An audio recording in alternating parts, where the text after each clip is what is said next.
Good morning. My name's Mark, and I'm doing the kickoff talk for the Google booth this morning.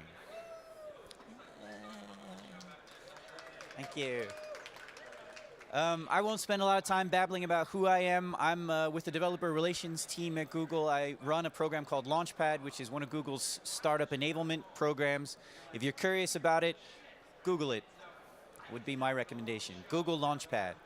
You can find me online under Master Mark. That's my handle everywhere. And I'll be here for a bit after the talk if anything I say now provokes any questions or is of interest to you. So let's get right into it. So I'm going to be talking this morning about how to be a CXO, basically. My background is that. I've been a CTO, a COO, a CTO, a CTO, a CTO, so that's primarily my background.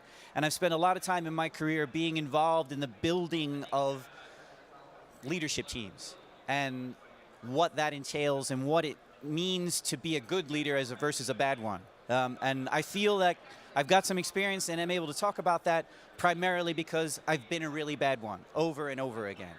And that experience has helped me to learn about the things that I shouldn't do, but also has helped me to spot some of the things that are very powerful.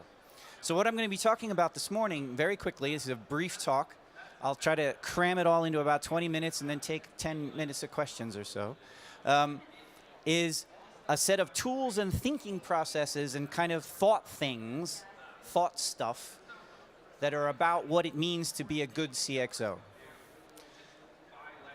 So we'll be talking about thinking like a senior leader.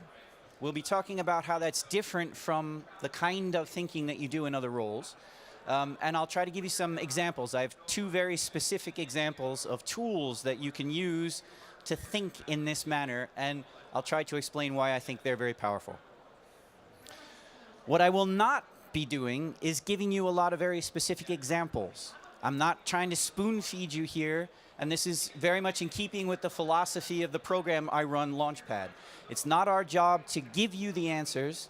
We see it as our job to help you ask the right questions and find the right answers yourselves, because the answer that you find in context is always the best one. So where does this begin? What am I actually talking about here? The core concept that I'm going to be dwelling on for the next 20 minutes is basically pattern recognition. It's being able to see the right pattern at the right moment. If you can do that, you gain enormous power. Like Neo in the Matrix, you're suddenly able to step outside of the context that everyone else is trapped in, see and exploit something very powerful. You can be that person on the curb waiting for a cab who is suddenly inspired by choirs of angels and thinks up Uber. You can step outside the pattern and see something that someone else hasn't. That's a very powerful trick. And it's a skill.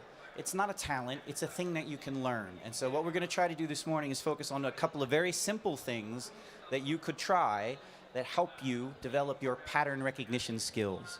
The first thing that I'm going to do to try to get you in the right frame of mind is I'm going to try to shake you with one that you probably do wrong. And that is a thing that philosophers call the map-territory relation. Ever heard of it? The map-territory relation is actually very simple to understand. It was first formulated by a Polish philosopher, and I can't pronounce his name, so I'm not going to try, in the 1930s. And the core of it is this statement: the map is not the territory. But you all intuitively understand this. How many people have been to London? You recognize this as the tube map in London. This is not a map of London. And it is most definitely not London. It is a map of the tube of London, and it doesn't resemble London at all.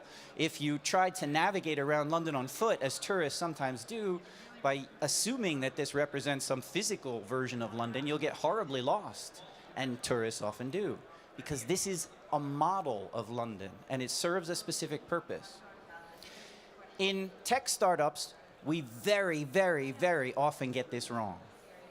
And there are lots of other examples of where we get this wrong, but tech startups are a really easy one to pick on. This is a picture, there are a billion different versions of it, of some kind of distributed software system. It doesn't matter what it really is. This picture is now being contrasted with a different kind of picture of a computer system that an engineer would typically refer to in the upper left-hand corner as a hairball. The term is derogatory. It's meant to indicate that the upper left-hand corner is a worse picture than the lower right-hand picture. That it's in some way inferior to, because it's more complicated, it's not as clean, it's not as neat, it's not as tidy, it doesn't satisfy our taxonomic urge. Does anybody know what the picture of the hairball is? Sorry, my clicker's not working now. Do you recognize the picture of the hairball? Any ideas? It is a picture of the internet, or the World Wide Web, more technically, circa 1999. And so it's a bit out of date now. The point of juxtaposing these things is to make it clear to you that the engineering, the tech startup-y, the typical stereotypical urge that we have to make things as simple as the maps that we draw of them is very limiting. When Adrian Cockcroft used to get up and do a talk about Netflix, he used to start out with a picture that looked like the very simple one. And he'd say, this is what Netflix is. And then he'd click. And he'd say, actually, it looks a bit more like this. And the picture would get more complicated. And then he'd go, actually, it looks a bit more like this. And the picture would get more complicated. And within about 2 minutes, he'd wind up with a picture that looks something like this. And he'd say, this is what it really looks like. But that doesn't matter. And then he'd go back to the really simple one. This picture is the one that's useful to help understand it. But it's important that you realize that that's not what it really is, because the map is not the territory. When a tech startup falls for the map-territory relation fallacy, they believe that the map is the system, and that leads to terrible outcomes. That happens so often that it makes for a really easy example for me to pick on, but it happens in all kinds of domains, including business models, the way that you run your company, the organizational design that you pick, and so forth and so on. Being able to recognize that a pattern that you're confronted with is valid or invalid is what makes the difference between being the Black Knight or not in the famous Monty Python scene.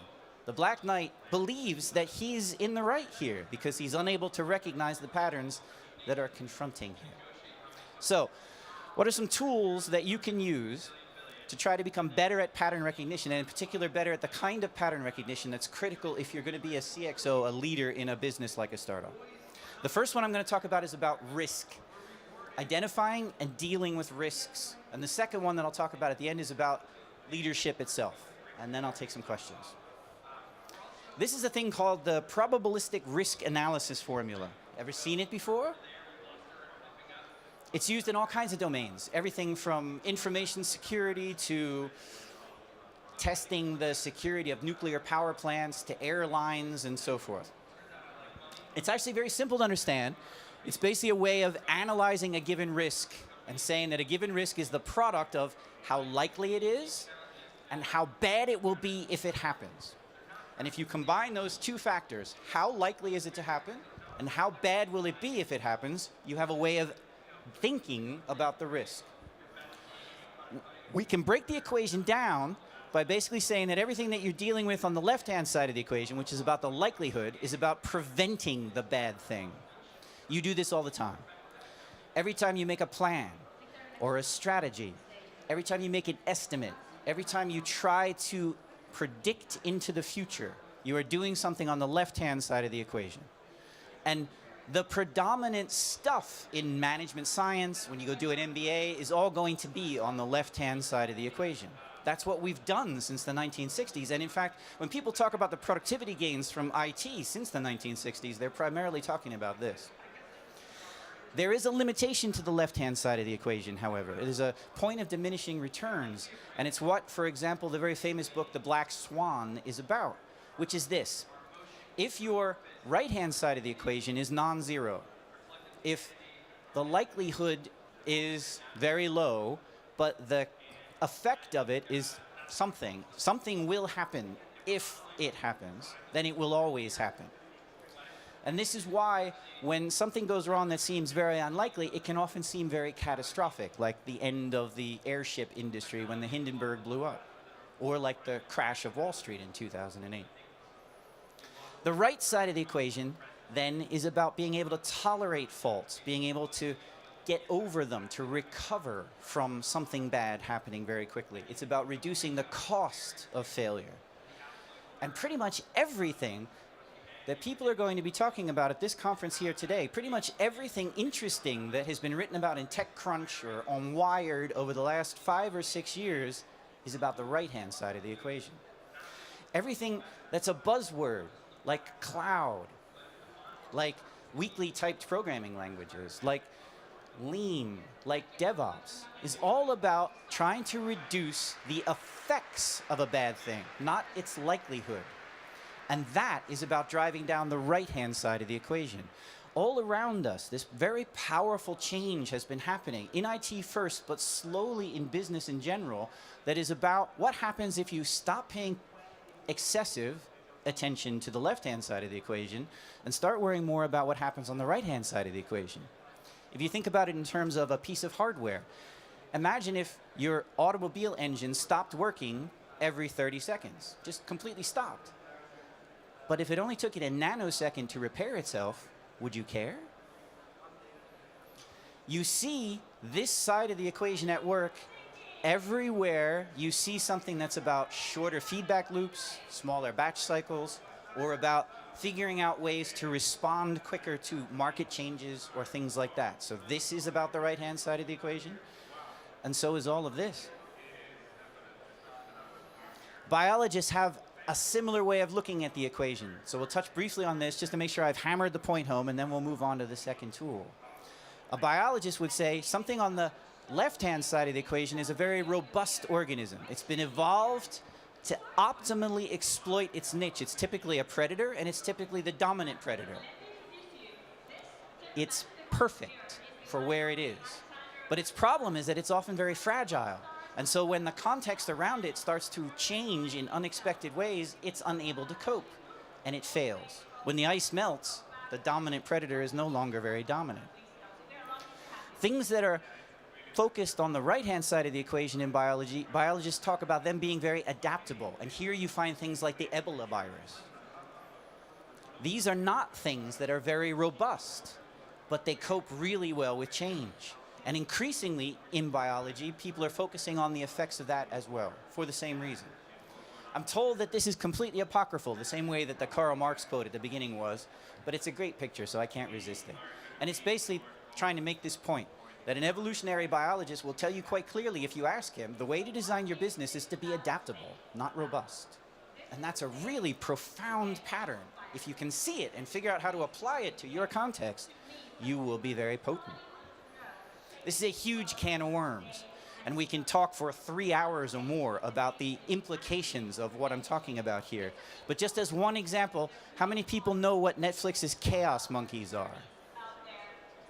A few hands. So this is basically a way that Netflix tests their software environment all the time.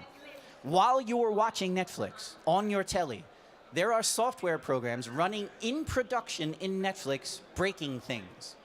They're deleting databases, they're corrupting routing tables, they're dropping network links, they're breaking things that you're using while you're watching Netflix. And they do this because it makes the system extremely adaptable. It makes it more powerful. And it's an incredibly potent tool that helps to make Netflix so effective and the quality of their service so high. Okay, let's talk about another tool very quickly, and then I'll take some questions if you have some. Leadership. Another biological term. How many people have heard of stigmergy? A couple of hands. So this is a biological term that's basically about ways of communicating. A stigmergic communication, and that's a very complicated definition, this one is a bit simpler, is basically about figuring out ways to communicate that is well suited to a non-hierarchical, distributed, and ideally very emergent kind of an organization. Ants are the canonical example. Ants can't talk to each other, and yet they figure out where to go. They do this by leaving pheromones behind them as they walk. These are signals. So literally, as they go somewhere, they leave a signal behind. And the more signals that another ant sees, the more they think, oh, that must be a good way to go, and so they go. As a leader, the way to apply this manner of thinking is to start thinking less about how can I broadcast things to my team, and more about how can I leave signals behind me as I go. Because if you can shift to this mode of behavior as a leader, then what you will find is that your team is empowered to behave in a similar way. They pick up your signal, they follow it, and then they might go another way, but they're leaving their own signals behind as well. Organizations that can function this way are extremely well suited to some of the other things that I threw just up on the screen, like this new blockchain stuff that people are experimenting now for distributed autonomous organizations. So these two tools, the risk analysis formula and a way of looking at it and constantly thinking about, dude, is this likelihood or cost of failure? And I should be trying to worry about cost of failure. And stigmergic modes of leadership behavior are the two quickest, simplest things I could think of to give you in 20 minutes to try to think like a CEXO. But not just any, a really successful, powerful one. That's all I've got. Thank you very much. I hope that was useful to you. Any questions?